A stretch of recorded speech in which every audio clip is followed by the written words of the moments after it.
Bismillahirrahmanirrahim. Assalamualaikum warahmatullahi wabarakatuh. Kami dari kelompok 6 akan mempresentasikan hasil diskusi kami pada mata kuliah Sistem Informasi Manajemen dengan judul Sistem Pendukung Keputusan. Di sini saya beranggotakan saya, Regita Berliana Setiaputri, NIM 2062117. Lalu ada teman saya, Nanda Ramadhani, NIM 2062118. Lalu ada teman saya, Nuke Rahma Prasastya dengan NIM 2062132. Lalu ada Dela Septia M dengan NIM 2062160. Selanjutnya yang pertama, macam jenis keputusan. Yang pertama, struktur decision keputusan yang berulang-ulang dan rutin serta memiliki solusi yang standar berdasarkan analisa kuantitatif. Yang kedua, unstructured decision dengan keputusan yang masih memberikan penilaian, evaluasi, dan wawasan untuk memecahkan suatu masalah. Keputusan seperti novel, dan hal ini bersifat penting serta tidak rutin dan tidak ada prosedur yang dapat diterapkan. Yang ketiga, ada semi-structured decision. Di sini sebagian besar keputusan bisnis ini bersifat semi terstruktur yang membutuhkan kombinasi antara prosedur solusi standar dengan penilaian individu. Ada jenis tipe decision dan tingkat manajemennya. Di sini ada 3, yaitu decision strategic dengan unstruktur, semi-struktur, dan struktur. Untuk decision strategi dengan unstruktur, operasionalnya manajemen dengan menggunakan case management, lalu tactical manajemennya business process engineering, lalu struktur manajemennya new business initiative. Serta yang kedua ada tactical management dengan work group performance analysis, lalu strukturnya company organization. Dan yang kedua semi struktur. Di sini operational manajemennya credit management dengan production schedule. Untuk tactical management ada employee performance appraisal, lalu ada capital budgeting, dan untuk struktur manajemennya menggunakan product planning serta merger and acquisition. Ada satu lagi yaitu daily work assignment. Lalu untuk tacticalnya program budgeting dan struktur manajemennya menggunakan site location.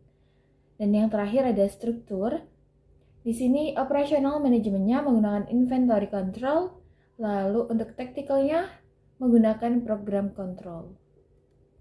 Selanjutnya ada proses pengambilan keputusan. Sebelum hal itu, kita akan menjelaskan mengenai definisinya, di mana proses pengambilan keputusan adalah beberapa langkah. Di sini yang dibuktikan oleh penelitian Herbert Alexander Simon pada tahun 1960 menulis tentang Theory of Human Decision Making yang mengidentifikasi ada 4 tahap dalam pengambilan keputusan, yaitu yang pertama, intelligence atau aktivitas mendefinisikan masalah. Lalu yang kedua, ada design atau mengidentifikasi berbagai opsi solusi yang mungkin akan diselesaikan. Lalu yang ketiga, ada choice, yaitu memilih salah satu opsi dari beberapa pilihan solusi yang ada. Dan yang terakhir ada implementation, menjalankan solusi yang sudah dipilih, lalu memantau seberapa baik hal itu atau seberapa baik solusi yang dipilih akan bekerja. Selanjutnya ada Theory of Human Decision Making.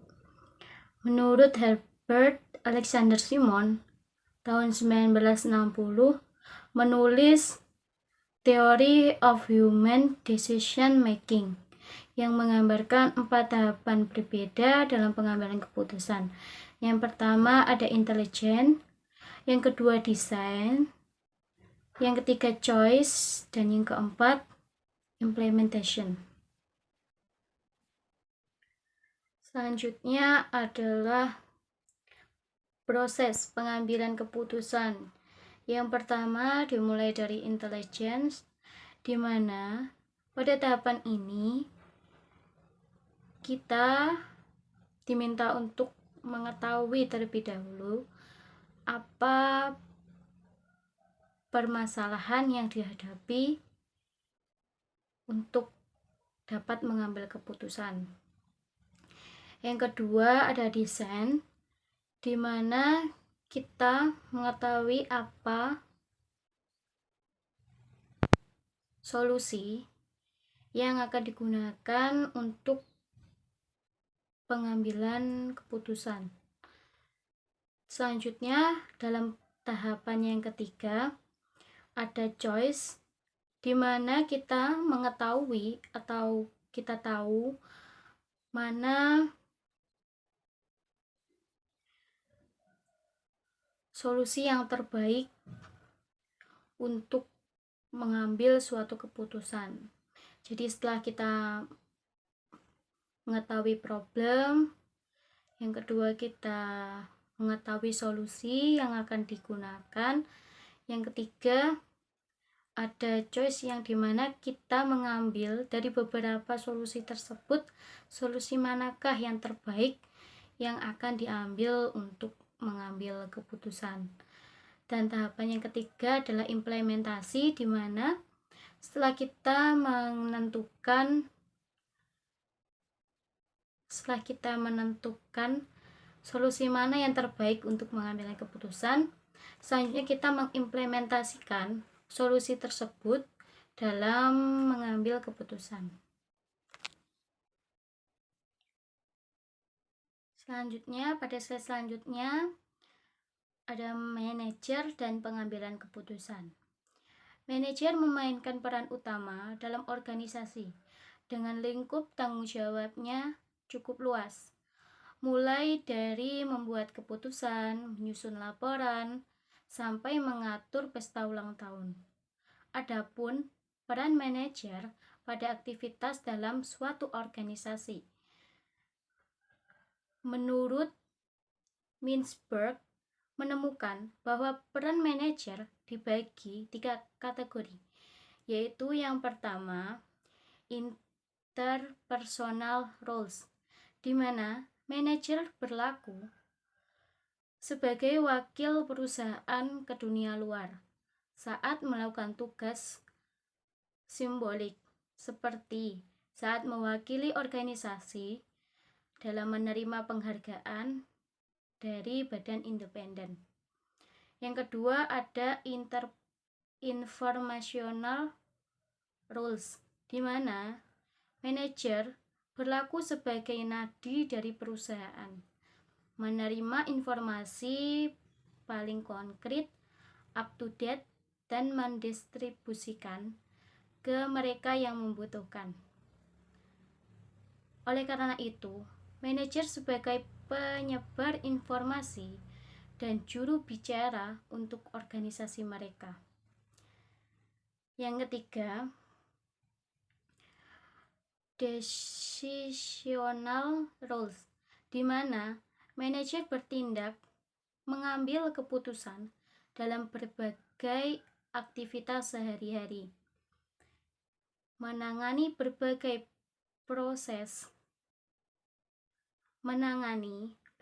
problem yang timbul, memberikan sumber daya untuk staf yang membutuhkannya, dan menengahi konflik antar kelompok. Selanjutnya ada alasan mengapa sistem informasi tidak selalu berdampak positif pada peran manajerial, di mana sistem informasi seharusnya dapat meningkatkan kualitas pengendalian keputusan. Misalnya, investasi di bidang teknologi informasi tidak selalu menghasilkan hasil yang positif. Ada 3 alasan utama mengapa dalam bidang teknologi informasi ini tidak menghasilkan hal yang positif. Yang pertama, information quality, di mana keputusan yang berkualitas memerlukan informasi pendukung yang juga berkualitas. Jika output dari sistem informasi berkualitas rendah, maka pengambilan keputusan yang baik akan susah dilakukan. Yang kedua ada manajemen filter, di mana manajer bersifat selektif, fokus pada beberapa jenis masalah dan solusi, serta memiliki berbagai bias untuk menolak informasi yang tidak sesuai dengan pemahaman dan tujuan mereka. Yang ketiga, organisasi atau organisasional inertia dan politik adalah organisasi yang birokratis dengan kemampuan dan kompetensi yang terbatas. Seringkali keputusan diambil hanya untuk mewakili keseimbangan berbagai kelompok kepentingan daripada solusi terbaik untuk suatu masalah. Selanjutnya, aspek kualitas informasi. Quality dimension. Yang pertama, ada akurasi, adalah apakah data tersebut mewakili realitas. Yang kedua, ada integrity, adalah struktur data dan hubungan antar entitas dan atribut konsisten. Yang ketiga, ada konsistensi, apakah elemen data secara konsisten didefinisikan. Yang keempat, ada completeness, apakah semua data yang diperlukan ada. Yang kelima, ada validity, yaitu apakah nilai data berada dalam rentang yang didefinisikan. Yang keenam, ada timelines, ada data area yang tersedia saat dibutuhkan. Yang terakhir, ada accessibility, adalah apakah data dapat diakses, dipahami, dan dapat digunakan. Basinis intelijen dan basinis analitik. Yang pertama, basinis intelijen merupakan kontemporer yang banyak digunakan oleh konsultan IT untuk menjelaskan semua infrastruktur yang dibutuhkan untuk warehousing, integrating, reporting, dan analisis data yang berasal dari operasional sistem. Untuk basinis analitik berfokus pada tools atau peralatan dan teknik untuk menganalisis dan memahami data, seperti pemrosesan analitik atau OLAP, statistik, model, dan data mining. Di antara basinis intelijen dan basinis analitik, untuk mengintegrasikan semua data perusahaan menjadi satu, lalu menggunakan model, menggunakan alat analisis statistik, dan data mining peralatan atau tools untuk memahami semua data tersebut. Untuk lingkungan basinis intelijen, menyoroti berbagai macam perangkat keras dan perangkat lunak, serta kemampuan manajemen. 6 unsur dalam lingkungan basinis intelijen yang bervendor, tawarkan, dan perusahaan. Kembangkan dari waktu ke waktu, yaitu 1. Data dari basinis environment, 2. Infrastruktur basinis intelijen, 3. Basinis analitik toolset, 4. Managerial user and method, 5. Delivery platform, 6. User interface. Untuk kemampuan basinis intelijen dan basinis analitik, basinis intelijen dan basinis analitik dapat memberikan informasi yang akurat dan near real time. Para pembuat keputusan membutuhkan analytic tools untuk memahami informasi dengan akurat dan cepat. Untuk mencapai tujuan, ada 6 fungsi analitik. Yang pertama, production report. Kedua, parameters report. Yang ketiga, dashboard atau scorecard. Keempat, drill down. Kelima, ad hoc query or search or report creation. Yang keenam, forecast, skenario, and models. Selanjutnya ada analytical modeling. Untuk jenis-jenisnya, yang pertama what if analysis, yaitu analisis bagaimana jika.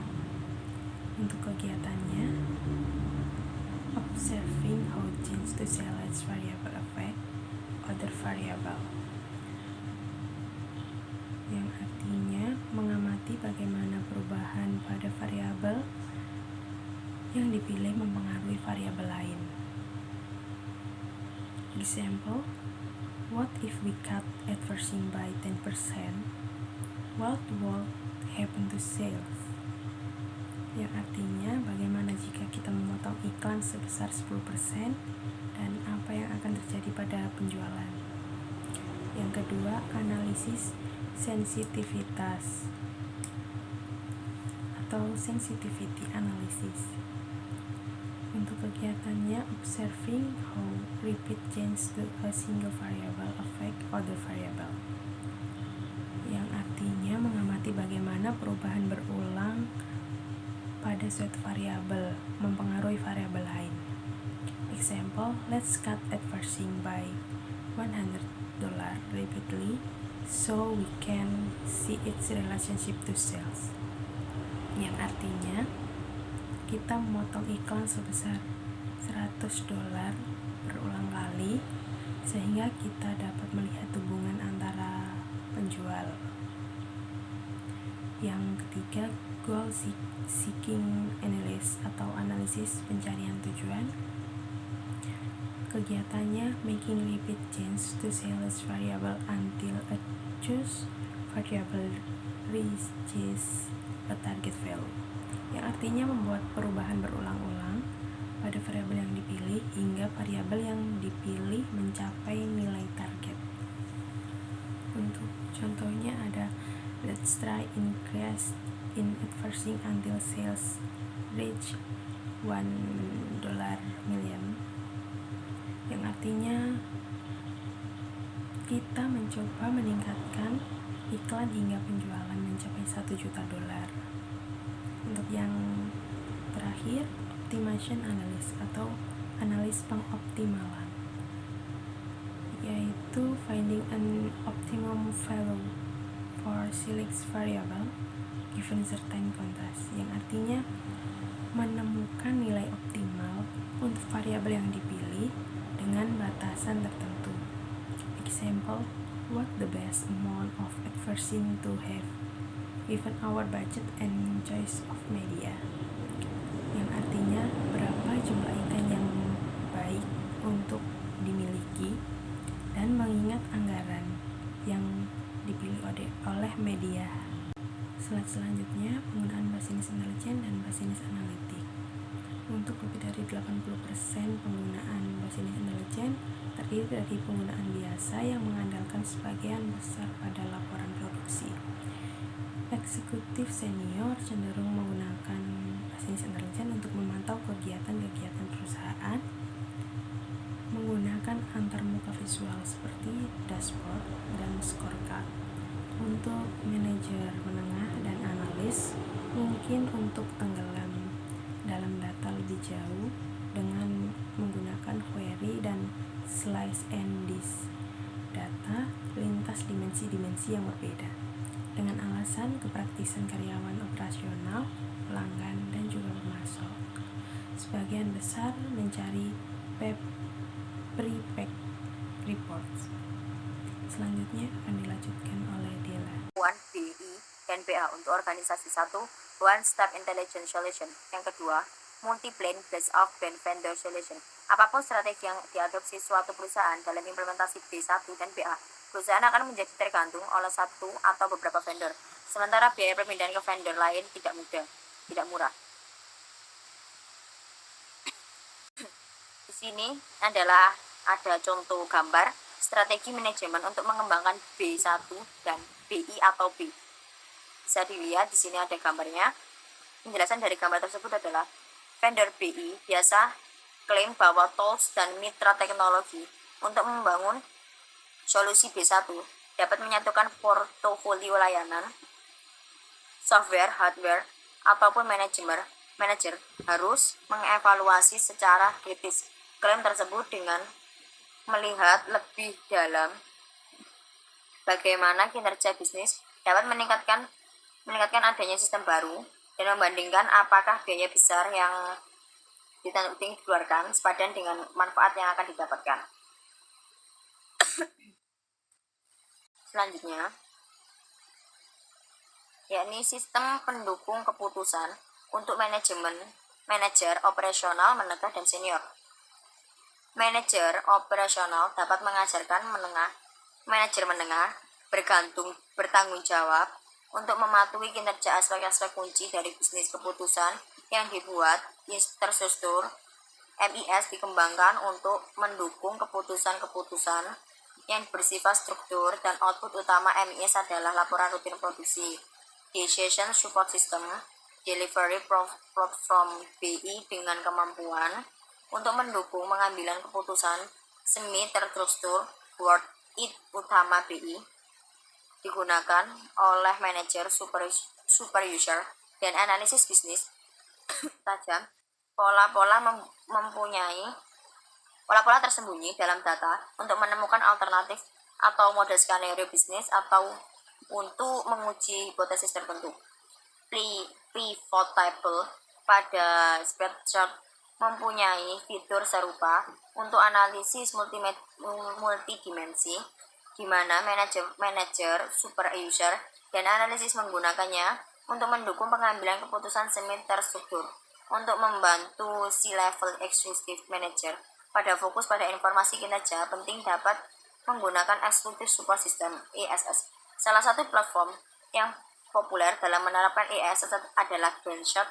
Excursion BSC adalah metode populer untuk memahami informasi terkunci dan beberapa yang benar-benar penting yang dibutuhkan eksekutif suatu perusahaan. Kaplan Norton 1962.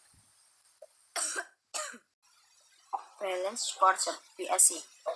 Balance Scorecard adalah kerangka kerja untuk memperoperasionalkan rencana strategis perusahaan dengan berfokus pada hasil yang terstruktur. Terukur pada 4 dimensi kinerja perusahaan. 1. Finansial, yang kedua business processing, yang ketiga customer, dan yang terakhir Learning Ground Award. Sini ada Group Decision Support System, yaitu di dalam perusahaan banyak pekerjaan yang dilakukan dalam berkelompok-kelompok untuk mendukung pengambilan keputusan organisasi terkelompok yang terlatih.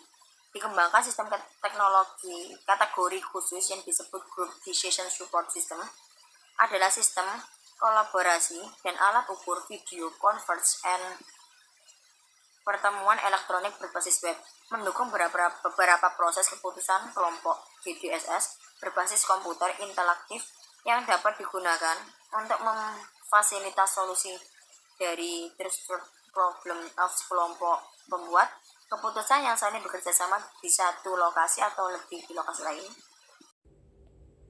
Baik, sebelum saya akhiri presentasi pada siang hari ini, semoga materi dengan judul Sistem Pendukung Keputusan yang kami sampaikan dapat bermanfaat bagi kita semua.